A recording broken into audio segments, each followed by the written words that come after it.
I was looking for some art inspiration when I came across Mosaic art.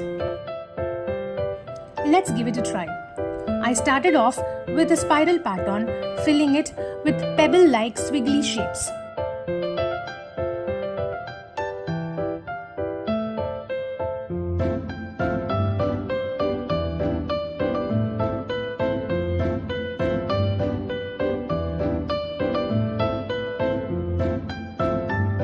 I used acrylic markers by Himic for shading the pebbles.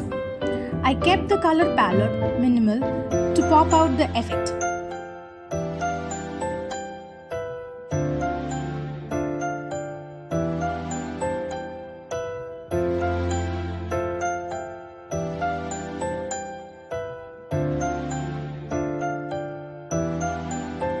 By this point, the artwork looked very similar to the lamp next to me.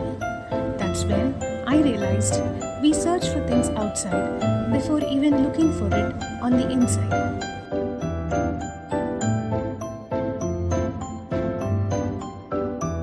There you have it, your very own mosaic art. Do subscribe to this channel before signing off. Bye-bye.